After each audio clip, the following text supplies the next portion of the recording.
De manhã nós registramos a reunião com os mototaxistas, onde tivemos a presença especial do prefeito municipal, na qual foi feito vários pedidos para o prefeito. Nós viemos aqui até o hipermercado para registrar um pouco da vida do seu Zé Pinto. E uma coisa que nos chamou a atenção foi aquela quantidade de cheques que foram expostos agora há pouco, e nós iremos conversar com ele e saber um pouco da história de todos esses cheques. Olha só, gente, estou aqui com o senhor José de Ribamar Pinto, que é o presidente da Associação dos Mototaxistas Unidos de São Bernardo, e registramos agora há pouco, pela manhã, o encontro com os mototaxistas, onde tivemos a presença especial do prefeito de São Bernardo, senhor Corelano Almeida, e esta associação, juntamente com o prefeito, querem melhorar os trabalhos de uma certa forma para atender a comunidade. Mas uma coisa que nos chamou a atenção foi quando o seu Zé apresentou aqui aquela quantidade de cheques que já foram recuperados, né? Ele contou um pouco dessa história e nós iremos relatar detalhadamente um pouco sobre essa história de como surgiu, Zé, essa sua preocupação de dar ideias, né, de uma empresa sair do vermelho e se superar das dificuldades. Em primeiro lugar, boa tarde. Eu gostaria de relatar realmente, né, essa dificuldade, porque há muito tempo, lá em Belém do Pará, quando eu morava lá, eu falei de escrever um livro, né? Bem que eu já tinha passado algumas dificuldades, como camelô, né, já tinha passado por dificuldade recuperada. E a minha intenção era de levantar uma consultoria, ou seja, né, de levantar a empresa que esteja em dificuldade, né, montar um escritório, né, de consultoria e justamente, né, a gente mostrar à comunidade de que é possível se sair de uma dificuldade sem precisar você se matar ou ir embora e fazer qualquer besteira por falta de quê? De uma parte espiritual, uma credibilidade espiritual que nos dá essa força, né? Mas eu falei de escrever esse livro, alguém disse, por que não escreve agora? Eu digo, porque eu sou pobre e ninguém vai me ouvir. Naquela época eu tinha um pequeno comércio lá em Belém. E aí, dessa data para cá, eu comecei a passar grande dificuldade, né? Isso em 1981 para cá. Voltei aqui para minha terra, né, onde nós estamos, em São Bernardo. E aqui foi onde eu vivi mais dificuldade, experiências maiores em relação, né, como recuperar uma dívida. E na realidade, foi muitos cheques que nos faz acreditar de que se torna até impossível se fazer esse trabalho, né? Mas dentro da realidade, nós, para mostrar à opinião pública, né, a realidade, eu procurei resgatar todos os cheques, né, de certo tempo para cá.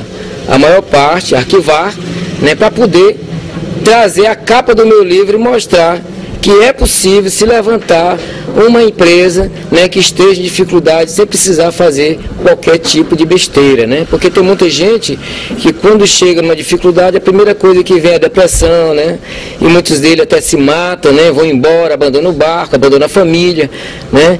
E eu, graças a Deus, provei e provo hoje para todo o país que é possível isso acontecer sem precisar fazer nada disso. Então, o que percebemos aí é que essa ideia partiu da experiência vivida. Justamente, da experiência vivida. Por prova, no caso, que relata a capa do meu livro, que é onde diz o seguinte: não há bom pagador sem condições, mas também não há conta grande para quem quer pagar, né? Esse é a capa do meu livro que eu quero lançar. E hoje eu digo para você o seguinte, como eu disse, né, lá na presença do prefeito agora há pouco, que eu estou preparado, né, pelo que eu vivi, né, para levantar qualquer empresa que esteja em dificuldade. Porque eu vivi isso aí, provo, né, que é possível, que até hoje, dentro do contexto da dificuldade, eu nunca passei pelo fórum, né, ninguém nunca denunciou e nunca deixei de pagar os meus compromissos. Ok, pois vamos aqui registrar, gente. Vamos registrar aqui, para a gente relatar aqui a quantidade de cheques que já foram resgatados, né? E isso relata da experiência vivida durante cada um dos cheques que aqui estão. E vamos ressaltar que essa empresa que você já trabalhou não foi somente em Belém nem em São Bernardo, também teve em Tutóia, né? Tutóia. Desses cheques tem alguns de Tutóia também? Todos os lugares voltaram o cheque, né? Eu vou mostrar para você aqui.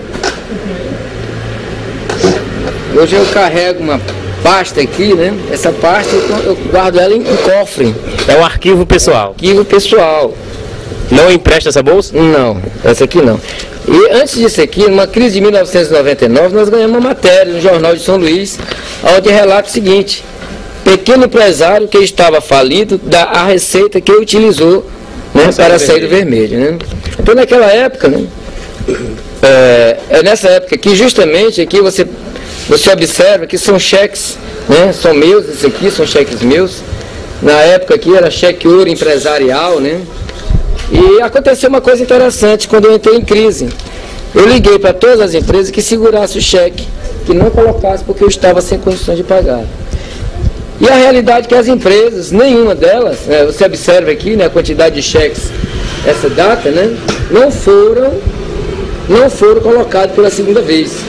Mas não foi por aí, foi passado, né, mais dificuldade. Hoje são imensas quantidades de cheque que faz parte da minha história, né? Você está entendendo? Né? Faz parte da minha história. Todos esses cheques. Agora há pouco, em 2006, né? Em novembro, o meu menino resgatou a minha conta e abriu uma conta no meu nome para completar, né? Voltou mais 40 e poucos cheques, né? Mas foram todos resgatados.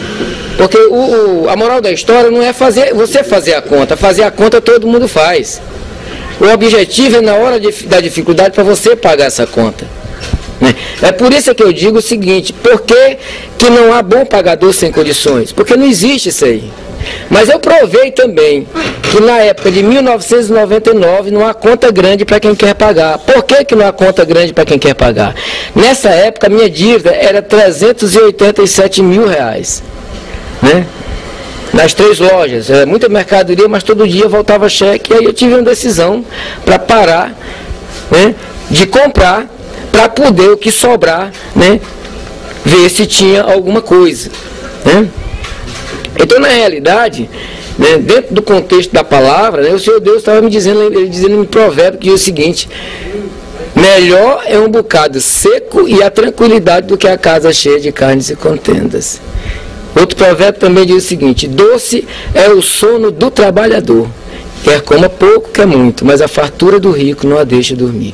Então a palavra estava me dizendo: Zé, tá com 2 quilos de açúcar, 2 garrafas, 2 pacotes de leite nas tuas prateleiras e dorme com tranquilidade, do que tu tá com os armazéns cheios e passando noite sem dormir. Chorava, que eu muitas vezes chorava, né? Preocupação, não tinha outra. E aí eu, com a equipe, convoquei a equipe, né? Mostrei a eles que a situação estava difícil, né? Estava quebrada a empresa. Então nós paramos, fui pagando. E em 2000 eu fui fazer um balancete, né, psicológico dentro das lojas. Então eu vi que a empresa estava totalmente quebrada. Convoquei todo mundo e fomos dar um balanço nas lojas. E o resultado era 113 mil reais de dívida ainda. E o que restava de capital só era 51. Né? E aconteceu uma coisa interessante, aí eu fui bater na porta, com certeza, do grande arquiteto do universo, o nosso Deus, né? Procurar uma saída, porque ele disse: quem pede, dá-se voz, e quem bate, abre-se voz. E uma das coisas que Deus me mostrou, dentro da dificuldade, foi crescer. Né? Eu não parei de crescer, mesmo devendo. Veja bem, você como credor, vinha para receber sua conta, eu estava construindo, né? Que eu construía aqueles meus pontos, né? Fiado, né? Para poder alugar e dizer para os credores que estava procurando uma saída, mesmo sem você entender. E a outra parte que eu fiz foi transformar os funcionários de sócio. De 51 mil, né, onde eu fiz uma reunião e eu perguntei como é que se paga a conta. Né? Hoje aqui a minha sócia diz o seguinte: se paga a conta trabalhando, então vamos para trabalhar. E desses 51 mil eu tirei 2 mil para cada um das pessoas que trabalhavam comigo, comprei mais uns pontinhos, né? E ali eu coloquei 2 mil para cada um e eles foram me ajudar, né, a pagar essa conta trabalhando, ganhando centavos por centavos. Bom, mas na realidade é o seguinte: dentro do contexto que a empresa não tinha condições realmente de pagar, porque 51 não paga 113 e era só resto de mercadoria, os filés já tinham sido vendidos tudo, né, porque eu parei as compras, né, numas alturas dessas os fornecedores também voaram todo mundo, né, porque todo mundo quando sabe de uma dificuldade dessa, ninguém tem consideração a ninguém, porque você só vale aquilo que tem. A realidade é essa. Mas eu fui trabalhando pagando de acordo com o que eu ganhava. Quer dizer, chegou o dia que eu fazia 35 depósitos para cada empresa, né? De 10, de 15, de 20 reais. Quer dizer, por que eu criei, né, a capa do meu livro, que não há conta grande para quem quer pagar? Eu guardei também, aqui eu guardei também vários depósitos, né? Esse depósito, cada monte desse aqui, né, é de uma empresa. Veja que aqui nós temos depósito de todo tamanho, depósito de 10, de 15, de 20, né? De cada empresa eu passei a mandar para mostrar às empresas que eu estava vivo. Era a forma de entender as empresas de eu mostrar que eu estava vivo, né, que eu ia pagar de alguma forma, como na realidade nós resgatamos todos os cheques, terminando, né, de pagar de R$10. Por isso a frase que não há conta grande para quem quer pagar, né? Por isso a frase que não há conta grande para quem quer pagar. Não adianta desespero, você tem que esperar acontecer. Uma vez um vendedor fez uma pergunta para mim: Zé, como é que se paga uma conta quebrada? Eu digo, só tem uma solução: confiar em Deus e trabalhar. É o grande arquiteto que nos dá força quando você procura ele. E ele está pronto para nos ouvir dessa força. O quanto ele sempre tem me dado essa força.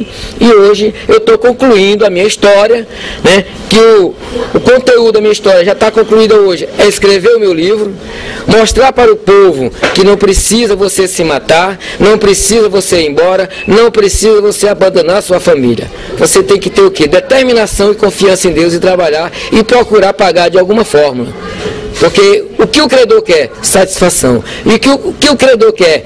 Credibilidade. É você mostrar que está em dificuldade. Não correr, não fugir. Porque a partir do momento que você mostra a sua seriedade perante os credores, né, eles não têm o que fazer, tem que esperar. Né? Essa que é a realidade. Foi o que aconteceu. Eles esperaram, né? Continuei passando dificuldade, não parou, como até hoje. Só que hoje, graças a Deus, né, elas já estão sendo estabilizadas para poder eu realmente escrever o meu livro. Porque eu dependo da estabilidade. Né? Porque não adianta também eu continuar em dificuldade e querer levantar alguém se não levanta nem a minha. Alguém já disse, se o Zé não levanta na empresa dele, como é que ele vai levantar dos outros? Mas hoje eu desafio, no contexto de toda a história, quem ouviu falar que alguém me levou no fórum, quem ouviu falar que eu vendi algum bens para pagar alguma dívida, ou que alguém veio buscar o que é meu para pagar. Até hoje nada disso aconteceu, porque todas as empresas, vendedores, são conscientes de que receberam o seu dinheiro de